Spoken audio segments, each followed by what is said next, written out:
अपने संबोधन से हमें श्रीमान हितेश हैं।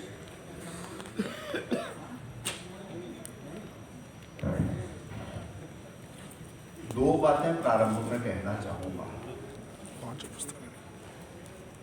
एक तो संपादन में संक्षेपण निहित होता है, इसलिए निश्चित रहिए। दूसरी बात यह कि जिस अनुशासन के साथ सत्र शुरू हुआ है उसी अनुशासन के साथ संपन्न होगा, इसके लिए भी निश्चिंत रहिए।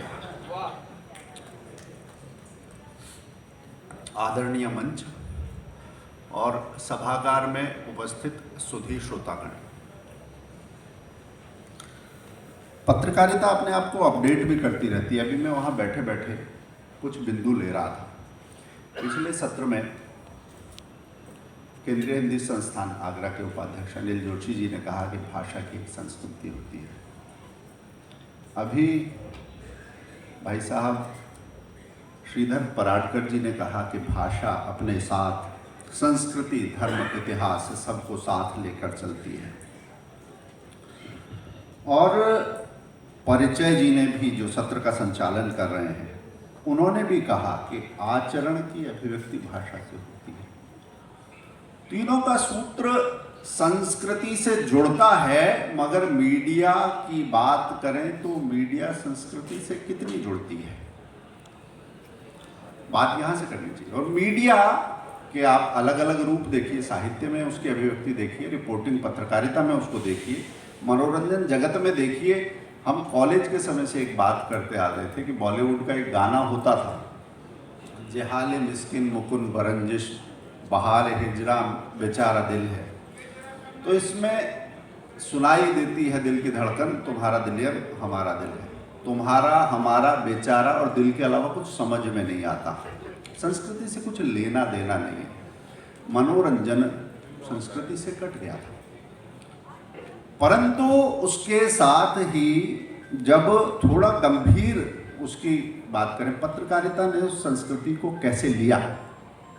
अभी 2 दिन पहले मैं इंदिरा गांधी राष्ट्रीय कला केंद्र में सांस्कृतिक पत्रकारिता का एक विषय वो ले रहा था, तो मुझे लगा मधुबनी पेंटिंग की अगर हम बात करें तो मधुबनी चित्रकला की खोज का श्रेय दिया जाता है 1934 में एक अंग्रेज को, विलियम, मैं नाम थोड़ा सा अभी उसका ठीक बता पाऊंगा बाद में। तो 1934 में उसका श्रेय दिया जाता है, मगर मधुबनी चित्रकला 1934 से तो नहीं बन रही, वो तो पहले से बन रही है। वो भूकंप के समय में कुछ खोज करने के लिए गए थे, ब्यौरा तलाशने गए थे, वहाँ पेंटिंग देखी तो उन्होंने मधुबनी चित्रकला का बताया। मगर यहीं पर षड्यंत्र होता है संस्कृति के साथ। वो सीतामढ़ी की पेंटिंग भी हो सकती थी। जनक ने जानकी के विवाह के समय जो चित्र बनाए वो मधुबनी पेंटिंग है, मगर पत्रकारिता ने आपको नहीं बताया। इतिहास जो उसका लिखा गया उसमें उसे जनक से, जानकी से, सीता से काट के अगर बताएंगे तो क्या कला पल्लवित होगी, भाषा पल्लवित होगी? बिना संस्कृति के उसको प्राण कहाँ से मिलेगा? ये प्रश्न है जिस पर मीडिया मौन है। रिपोर्टिंग और बाजार की बात होती है, मगर बाजार के चलते रिपोर्टिंग में, लेखन में शब्दों को जैसे तोड़ा मरोड़ा जाता है। कला की बात ही करें, मंडला आर्ट बोलते हैं। मंडल के आकार में होती है, मगर मंडल नहीं बोलना, क्योंकि वो भारत से जुड़ जाएगा, वो हिंदुस्तान से जुड़ जाएगा, वो हिंदी से जुड़ जाएगा। योग नहीं बोलना, उसे योगा बोलना है। केरल नहीं बोलना, उसे केरला बोलना है। कुछ नया ऐसा जो भारत को तोड़ता हो, वो बाजार को लगता है रुचिकर, उस पर प्रयोग किए जाते हैं। उसके लिए उसका एक रेवेन्यू मॉडल, उसका एक राजस्व का ढांचा खड़ा किया जाता है। और यहाँ बाजार के हाथों अगर सतर्क नहीं रहता तो भाषा के साथ उसके संस्कार की भी हत्या का कुचक्र साथ साथ चलता है। भारतीय मीडिया में ये हुआ है।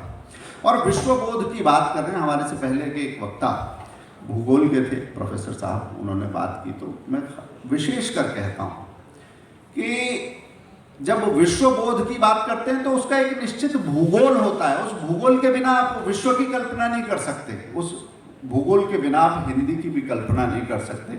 मैं 1519 की, जब बाबर ने भारत पर आक्रमण किया, हिंदुस्तान, उससे पहले आपने शब्द नहीं सुना होगा, हिंदी भी शब्द आपने शायद नहीं सुना होगा, मगर जब उन्होंने कहा खुरासान खसमान किया, हिंदुस्तान डराया, तब पहली बार ये शब्द आया इसके भूगोल पर। क्यों डराया? क्यों? उस आक्रांता के स्वभाव में नानक को ऐसा लगा कि ये ठीक नहीं है। मैं मुगल शासकों की भी बात करता हूँ, बाकी आक्रांताओं की बात करता हूँ, और उन औपनिवेशिक शक्तियों की भी बात करता हूँ। आप इसे भाषा के खांचे में जरा देखिए। सिर्फ वर्गीय हित की बात करना, अभी जैसे दुनिया भर में उसका विरोध भी हो रहा है और उसके लिए प्रयास भी चल रहे हैं, मुस्लिम ब्रदरहुड, वैश्विक बंधुत्व के भाव की बात नहीं करना। इसी तरह से जब अंग्रेज शक्तियां आई तो सिर्फ अपने वित्तीय हितों को पोषना, सिर्फ अपना, सिर्फ अपनी सेक्ट का, सिर्फ अपने वर्ग का, ये सोचना, ये हिंदी का भाव नहीं। नानक इसी की बात कर रहे थे। गन्ने की खेती करनी थी मगर मन में कड़वाहट भरी हुई थी, उसकी बात कर रहे थे। बाजार को देख रहे थे, मगर मैं एक शब्द की बात करता हूं, एक शब्द है कीमत और एक शब्द है मूल्य। कीमत चुकाई जाती है तब मूल्य स्थापित होते हैं। और हिंदी की स्वीकार्यता, हिंदी की उदारता, इसका फैलाव, मैं एक और शब्द की बात करता हूं, कैसे मूल्य चुकाए जाते हैं। श्री राम को हमने मर्यादा पुरुषोत्तम कहा। मर्यादा है तो पुरुषोत्तम है, उस मर्यादा के लिए क्या क्या नहीं चुकाया। इसी तरह से इस आज विश्व में हिंदी का गौरव अगर हम देखते हैं तो हिंदी अपने बोलियों के साथ, अपने बेटे बेटियों के साथ हर जगह वो फैली है। उन्होंने वो संघर्ष किया है, उस संस्कार को बचाए रखने की कीमत चुकाई है। इसलिए आज हिंदी की वैश्विक मान्यता है, उसमें प्रसार की संभावना लोग देखते हैं। जो हिंद का स्वभाव है वही हिंदी का भी स्वभाव है। मैं कुछ शब्दों की बात करूंगा कि हिंदी का शब्दों से किसी से झगड़ा नहीं है। जैसे एक शब्द है शीरमाल, फारसी का शब्द है, मगर एक व्यंजन है, शायद हम में से कुछ लोगों ने खाया होगा। दूध में आटे को लगा के मीठी रोटी बनाई जाती है। इसी तरह से एक और शब्द है हमशीरा। जैसे हम सफ़र होता है, हमशीरा बहन या हम बहन के लिए शब्द इस्तेमाल होता है। इस शीरा में जो व्यंजन में पड़ रहा है दूध, वही बहन के लिए भी है। हम शीरा मतलब जिसने वही दूध पिया है जो मैंने पिया है। और ये जो शीरा है ये खीर से बना है, और ये क्षीर सागर तक चला जाए तो किसको क्या आपत्ति है। हिंदी की किसी से कोई लड़ाई नहीं है। फारसी का एक और शब्द है, अंग्रेजी का एक एक्सप्रेशन है, आई एम ऑल ईयर्स, बहुत ध्यान से जब सुनते हैं तो। उसी तरह से फारसी में एक शब्द है हमातन गोश। मैं मुश्ताक अहमद यूसुफी साहब को पढ़ रहा था तो उसमें ये शब्द आया, पूरा शरीर जैसे कान बन गया हो। मगर इसको, उसकी युति हिंदी कैसे करती है। एक जीव है खरगोश, जिसमें खर है गधे वाला और गोश है कान वाला, जिसके कान गधे जैसे हैं। ये संस्कृत से आया है और फारसी तक गया है। हिंदी ने बहुत यात्रा की है इस विश्व बोध को जगाने के लिए। कोई आज की बात नहीं है। ये कहावत रही है कि जो सुख छज्जू दे चौबारे वो बलख ना बुखारे। बलख और बुखारा में जो सुख नहीं है वो अपने घर में है। इसके लिए बलख और बुखारा पहले जाना पड़ता है। हिंदी की यात्रा आज की यात्रा नहीं है। व्याकरण की नहीं, मैं कहता हूं कि ये संस्कृति की बात है तो उसमें आचार्य विनोबा की भी बात करता हूं मैं कि 3 चीजें होती हैं। एक प्रकृति है, भूख लगी तो खा लिया, ये प्रकृति है, स्वभाव। दूसरा विकृति है, भूख लगी है मगर भूख से ज्यादा खाना, ठूस ठूस के खाना, उससे चाहे कुछ भी हो, ये विकृति है। परंतु तीसरी चीज है संस्कृति। कि खुद भूख लगी है मगर दूसरा अतिथि घर में आया, पहले उसका ध्यान रखना, या मुझसे ज़्यादा जिसको भूख लगी है उसका ध्यान रखना। ये हिंदुस्तान, इसके भूगोल का ये व्यवहारिक आचरण है, खाली व्याकरण नहीं है। वरना ये वैक्सीन अगर हम देखते दुनिया में 23 करोड़ लोगों को ये, और इतने 98 देशों को ये दवा नहीं पहुंचती। ये भी हिंदी का स्वभाव है, हिंदुस्तान का स्वभाव है। मैं कुछ और शब्द अभी चले हैं, शब्दों के माध्यम से ही बात कहूँगा। योलो एक शब्द चलता है, you live only once. Media की बात थी, एक फिल्म भी बना दी, जिंदगी न मिलेगी दोबारा, मगर ये हिंदी का स्वभाव नहीं है। क्यों नहीं है? मैं रूसी भाषा का विद्यार्थी था तो एक शब्द पे मैं चौंका, पता चला कि रूसी भाषा में पंखे के लिए कोई शब्द नहीं है, उसको वांतिलेतर बोलते हैं, गवाक्ष, झरोखा या वांतिलेतर बोलते हैं। क्यों नहीं है? क्योंकि रूस में पंखे की आवश्यकता नहीं पड़ती, इसलिए शब्द नहीं बनाया। घी के लिए आपको अंग्रेजी में शब्द नहीं मिलेगा। बटर या बटर मिल्क, मक्खन का तेल वो बोलते हैं, मगर हिंदी के साथ ऐसा नहीं है। यहाँ ये वो संस्कृति है जिसने सारे समय बदलावों के सारे मौसम देखे, और आपकी दादी नानियों को पता था कि अगर इसे टिका के नहीं रखेंगे तो आगे खराब हो जाएगा, इसलिए इसे संस्कारित करो, उसे तपाओ। मक्खन को तपाने के बाद निकलता है घी, और फिर घी टिकता है, फिर वो खराब नहीं होता।